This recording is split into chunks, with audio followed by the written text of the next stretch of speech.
time, I am so honored to introduce my mom. All right!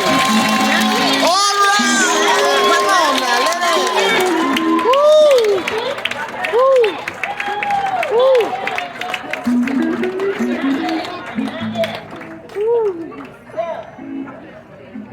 Don't get us all excited and stuff. Miss Emily doesn't need an introduction, well, she is well known all over the world.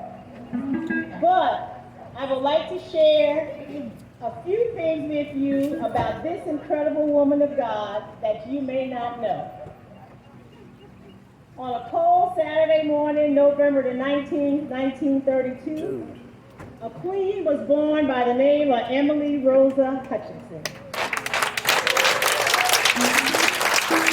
Back then, a loaf of bread was 7 cents. A 25-pound sack of sugar was $1.25. A dozen of eggs was 18 cents. Chicken was 20 cents a pound. A can of pork and beans was 5 cents a can. And a brand new car was $610. That was a long time ago. In her tender teens, at the age of 16, she got her first job as a babysitter, making $1.25 a day, babysitting Coxie and Julian Simmons. Coxie and Julian are here today, and believe it or not, she's still babysitting Coxie. At the age of 18, she had her first child, and at the age of 19, she married her late husband, Jesse Meggett, and they were married for 55 and a half years.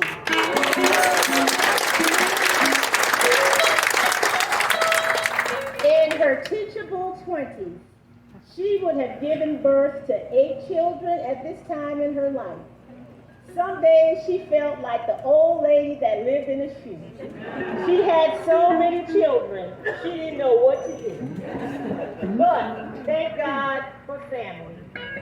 Her late uncle, Isaiah, who she affectionately called Shank or Cusack, and his late wife, Elizabeth, who she affectionately called Libet, kept her children while she went to work at the Dodgers plantation and learned how to cook under the supervision of the late Miss Julia Brown.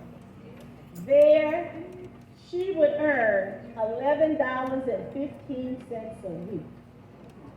In her tireless 30s, at the age of 33, she would have given birth to 10 children. Have mercy.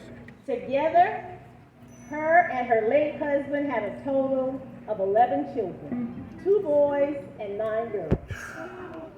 In her forcible 40s, she would have mastered the art of cooking and was well on her way to becoming the best young cook.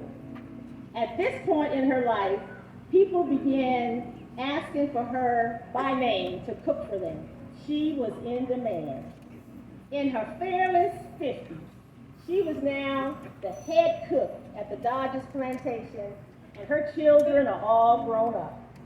She would spend the winter months cooking for the Dodgers and the summer months cooking for the Bolton and Jenkins family on Edisto Beach.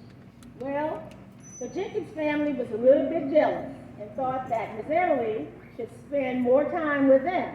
But somehow she managed to give them both equal time and spoil all of them. In her seasoned 60s, she's living her best life, traveling and cooking everywhere she went. This gave her so much joy because cooking is her passion.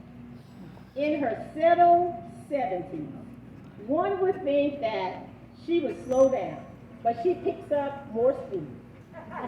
Feeding the elderly in the community, cooking for church functions and group parties on Edisto Beach. Where does she get the energy? Now, in her aching 80s, you would think that she would be sitting on the porch in her rocking chair. But instead, This woman continues to cook and feed a multitude of people. At age 87, she got a book deal with Abrams Book, and she continues to press on the upward way for new heights she's gaining every day. This woman is the epitome of what a Christian represents, what it means to be a good mother, a good neighbor, a good friend, a good community leader, but most of all, she's passionate and has the love of God in her heart for everyone, and believes that everyone that walks through her doors of her house is hungry and will be fed.